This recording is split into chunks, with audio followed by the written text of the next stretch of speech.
जय श्री श्याम, जय मनोना धाम। आप सभी श्याम भक्तों का स्वागत है एक नई वीडियो में, एक ताजा अपडेट के साथ। तो इस वाली वीडियो में उन श्याम भक्तों के लिए बहुत ही महत्वपूर्ण जानकारी हम देने वाले हैं जो श्याम भक्त यहाँ पर पहली बार आ रहे हैं, यहाँ पर पहले भी कई बार आ चुके हैं, और जो श्याम भक्त यहाँ पर 21 दिसंबर से लेके 20 जनवरी तक आ रहे हैं या फिर आना चाहते हैं, उन श्याम भक्तों के लिए तो बहुत ही ज्यादा महत्वपूर्ण जानकारी हम देने वाले हैं।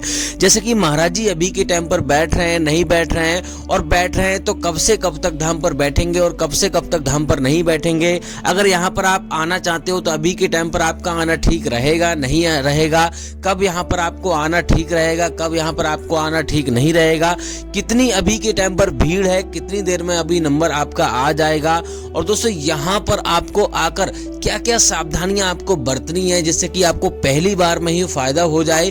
क्योंकि दोस्तों ज्यादा से ज्यादा लोग दूर दूर से जब आते हैं तो यहाँ पर अपनी मन्नत या फिर कोई परेशानी लेकर आते हैं, जैसे कि कोई बीमारी हो गई या कुछ भी हो गई, किसी अपने पापा को, मम्मी को या फिर किसी और भैया को लेकर आते हैं। तो यहाँ पर अगर आपको फायदा पहली बार में ही हो जाए तो आपको बहुत ज्यादा खुशी होती है। लेकिन दोस्तों अगर यहाँ पर पहली बार में फायदा ना मिले तो आपको निराशा हासिल होती है। लेकिन यहाँ के कुछ नियम, कायदा, कानून होते हैं, अगर आप ठीक प्रकार से उनको फॉलो करते हो, यहाँ पर अच्छी तरह से करते हो, तो आपको पहली बार में ही फायदा होता है। तो आपको यहाँ पर इस वाली वीडियो में सारी जानकारी आपको देने वाले हैं। इसके साथ साथ ये भी आपको बताने वाले हैं कि यहाँ पर एक व्यक्ति का खर्चा कितना आ जाएगा नॉर्मल तरीके से। क्योंकि दोस्तों सभी के पास पैसा नहीं होता सक्षम, और कोई अमीर होता है, कोई गरीब होता है, तो सब तरह के यहाँ पे लोग आते हैं।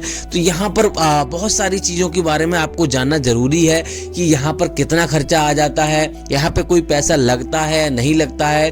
और दोस्तों यहाँ पर अगर आप आ रहे हो तो आपको कैसे आना है, मनोना धाम कहाँ पर पड़ता है, कौन से राज्य में पड़ता है, कौन से इसके नजदीकी रेलवे स्टेशन है, सबसे पहले कहाँ आपको आना होगा, और दोस्तों यहाँ पर आकर आपको कितना समय चाहिए, यानी कि कितनी देर में यहाँ पे नंबर आ जाएगा और कितना समय आपके पास होना चाहिए, तब यहाँ पर आपको शांतिपूर्वक दर्शन होंगे। और दोस्तों कहाँ पे आपको फ्री में ठहरना है, कहाँ पे आपको पैसा दे के ठहरना है, कितना खर्चा यहाँ पे टोटल आ जाता है, सारी महत्वपूर्ण जानकारी देंगे। और आपको ये भी बताएंगे कैसे आपको लाइन में लगना है जैसे कि आपको भीड़ का सामना ना करना पड़े, और कैसे आपको टोकन प्राप्त करना है जैसे कि आपको मान लो लाइन में लगना ही ना पड़े। तो चलिए दोस्तों वीडियो को शुरू करते हैं। सबसे पहले तो जान लेते हैं आखिर मनोना धाम पड़ता कहाँ है। लेकिन दोस्तों हम आपको ये चीज आपको जरूर बता दें, अगर आपने वीडियो स्किप करके देखी, अगर वीडियो बीच में छोड़ छोड़ के काट काट के देखी तो आपको समझ में नहीं आएगा। अगर एक भी जानकारी यहाँ पे मिस कर दी है आपने तो यहाँ पर आपकी मन्नत पूरी नहीं होगी, आपको जो फायदा नहीं मिल पाएगा।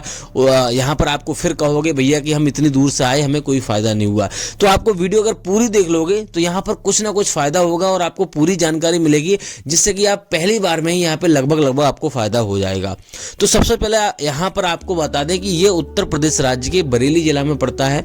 आंवला इसकी तहसील है, गाँव का नाम मनोना है। सबसे पहला आना होता है आपको बरेली। बरेली बहुत बड़ा जिला है, बहुत बड़ा शहर है और बहुत बड़ा स्टेशन है। हर राज्य से, हर शहर से, जहां से भी ट्रेन आती है यहाँ पे आपको अवेलेबल मिल जाएगी। भले से ही आप बाया आए चाहे कैसे ही भी आए। एक भैया ने कमेंट किया था कि हम भोपाल से आ रहे हैं, तो भैया हम आपको बता दें भोपाल से आने के लिए आपको मथुरा आना होगा। मथुरा से सीधा आपको यहाँ पे बदायूं आना है। बरेली आप नहीं आना चाहते हो तो बरेली दूर पड़ती है वहां से, तो पहले बदायूं स्टेशन पड़ता है छोटा सा, तो बदायूं से आप आंवला आ सकते हो। इस प्रकार से आप आ सकते हो। बाकी दोस्तों आप हमें कमेंट कर सकते हो किस राज्य से आ रहे हो, कहाँ से आ रहे हो, तो हम आपको जानकारी देने की कोशिश करेंगे अगली वीडियो में। फिलहाल दोस्तों यहाँ पर सबसे पहले आपको बरेली आना है। बरेली आने के बाद आपको आंवला आना है। आंवला की जो दूरी है 80 से 90 किलोमीटर की दूरी है। आंवला के लिए ट्रेन भी चलती है, रोडवेज बस भी चलती है। तो आराम से आप ट्रेन से आओगे तो आपको 20 रुपए में आपको यहाँ पे आंवला पहुंच जाओगे। आंवला आते ही खनी आपको यहाँ पर किसी भैया से मालूम करोगे भैया हमें मनोना धाम जाना है। 2-2.5-3 किलोमीटर की दूरी पर ये मनोना धाम पड़ता है। तो आराम से यहाँ पे ऑटो, ई रिक्शा आपको मिल जाएंगे। अब दोस्तों बात करते हैं यहाँ पर पहला काम आपको क्या करना होता है, पहली सावधानी आपको क्या करनी होती है।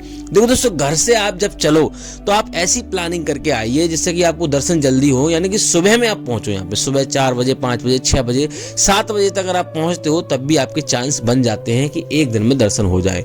लेकिन यहाँ कोई निश्चित समय नहीं होता भैया, मैं आपको बता दूं। कभी कभी यहाँ 2 घंटे में भी नंबर आ जाता है और कभी कभी यहाँ पे 2 दिन भी लग जाते हैं। लेकिन हाँ नियमानुसार अगर आप करोगे, ठीक प्रकार से सुबह में पहुंचोगे तो यहाँ पर आपको जल्दी दर्शन हो जाएंगे और एक दिन में दर्शन हो जाएंगे।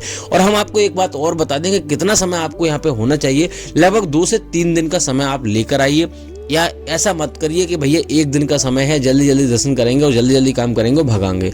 ऐसा करोगे तो आपको यहाँ पर दिक्कत आपको हो सकती है। तो यहाँ पर अगर आप सुबह में पहुंचोगे तो सबसे पहले आपको यहाँ पे हाथ मुंह धोना है। अगर स्नान नहीं कर पा रहे हो, सक्षम नहीं हो, सर्दियों का समय चल रहा है, बहुत ज़्यादा सर्दी पड़ रही है अभी हमारे यहाँ पर, तो यहाँ पर आपको सबसे पहले हाथ मुंह धोकर आपको श्याम जल की बोतल खरीदनी है। अगर आपका मरीज सक्षम नहीं है, किसी स्वस्थ व्यक्ति से श्याम जल की बोतल खरीदवाइए। 20 रुपये में आपको श्याम जल की बोतल मिलती है और उसमें ही आपको श्याम जल भरा हुआ मिलेगा। आपको कोई कहीं से आपको श्याम जल लेने की जरूरत नहीं है। और उसके बाद आपको यहाँ पर आपको प्रसाद खरीदना है, जो कि 51 रुपये से प्रसाद शुरू हो जाता है। किसी किसी दुकान पर 101 रुपये का मिलता है और किसी किसी दुकान पर यहाँ पे 51 रुपये से शुरू हो जाता है। और यहाँ पे वहीं से आपको अर्जी फॉर्म लेना है, जो कि 10 रुपये में आपको मिलेगा और उसमें आपको 60 रुपये उसमें रखने होते हैं। 1 रुपये उसमें रखा हुआ आता है, तो 61 रुपये की अर्जी लगती है। आपको अर्जी फॉर्म में सारी समस्या है जो भी बारी बारी से आपको लिख देनी है। अगर आप लिखने में सक्षम नहीं हो तो दुकान वाले भैया जहाँ से आप अर्जी फॉर्म लोगे, प्रसाद लोगे, उन्हीं से आप लिखवा सकते हो, वो भी भैया लिख देंगे। उसके बाद आपको सीधे मंदिर की लाइन में आपको लगना है। मंदिर की लाइन अलग लगती है, महाराज जी की लाइन अलग लगती है, इस बात का विशेष आपको ध्यान रखना होता है। और मंदिर के ही दर्शन आपको पहले करने होते हैं, चाहे आप 1 बार आए, 2 बार आए, 3 बार आए। ऐसा नहीं करना है कि मंदिर के दर्शन बाद में कर लिए और महाराज जी के दर्शन पहले कर लिए, फिर मंदिर के दर्शन किए ही नहीं, तो आप पहली गलती यहीं पे करते हो।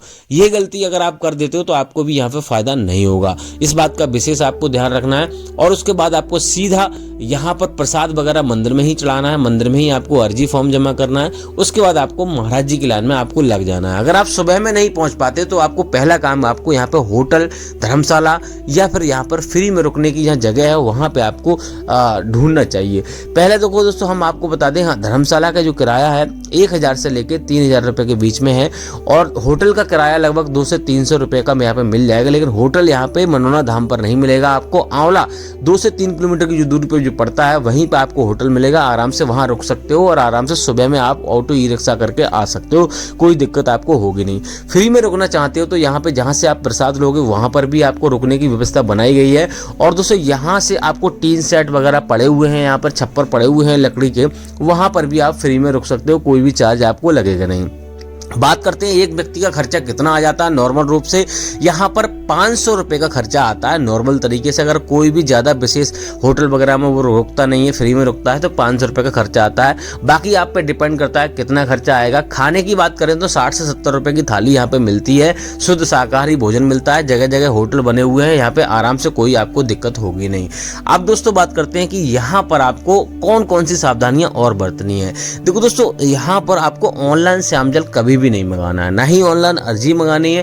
क्योंकि दोस्तों यहाँ पर अगर आप सोचो कि भैया इंटरनेट से कुछ हो जाए, क्योंकि यहाँ पे कोई डॉक्टर इलाज नहीं होता भैया, यहाँ पे सिर्फ खाटू श्याम महाराज की कृपा होती है, स्वयं भगवान की कृपा होती है और उन्हीं की वजह से सारे काम होते हैं। और श्याम जल अगर आप यहाँ पे मंगाओगे ऑनलाइन तो वो काम नहीं करेगा। क्योंकि दोस्तों जो व्यक्ति मीट मछली खाता हो उसके हाथ में अगर वो श्याम जल पहुँच गया, या फिर क्या मालूम किस व्यक्ति ने वो श्याम जल ओरिजिनल भेजा है, लोकल भेजा है, तो इस प्रकार से आपको श्याम जल ऑनलाइन की तो आपको सोचना ही बंद कर दीजिए। और अगर आप मीट मछली खाते हो या आपके घर में कोई खाता है तब भी आपको मीट मछली छोड़ देनी है यहाँ से आने से पहले, इस बात का विशेष ध्यान रखना है, नहीं तो आपको काम नहीं करेगा। और आपको एक बात का विशेष ध्यान रखना है, ट्रेन में जा रहे हो, कहीं पे जा रहे हो तो पैरों के तले आपको श्याम जल को नहीं रखना है, इस बात का विशेष ध्यान रखना है। और जैसे ही महाराज जी की लाइन में आप लगोगे, महाराज जी सुबह 9 बजे से बैठना शुरू कर रहे हैं अभी, और 3 शिफ्टों में महाराज जी धाम पर बैठते हैं, सुबह दोपहर शाम। और यहाँ पे महाराज जी आपको थोड़ा सा झारा देंगे और यहाँ पे श्याम जल पिलाएंगे। और श्याम जल का जो सेवन है आपको सुबह 4:30 बजे या फिर उसके बाद आपको किसी भी टाइम 11:30 बजे से पहले आपको पूजा पाठ करके स्नान करके आपको श्याम जल का सेवन करना है। और कभी भी आपको गैप नहीं करना है, अनजा नहीं करना है, इस बात का विशेष ध्यान रखना है। और दूसरी बात आपको बता दें कि यहाँ पर अगर आप आ रहे हो तो आपके मन में ये विचार बिल्कुल भी नहीं होना चाहिए कि यहाँ पर हमारी मनोकामना पूरी होगी या नहीं होगी। क्योंकि दोस्तों यहाँ पर अगर आप ये सोचो कि अगर यहाँ पर मन्नतें पूरी नहीं होती या मनोकामना पूरी नहीं होती, बीमारियां दूर नहीं होती, तो यहाँ पर 10-10 लाख की गाड़ियां महाराज जी को दान में यूं ही नहीं देके जाता कोई।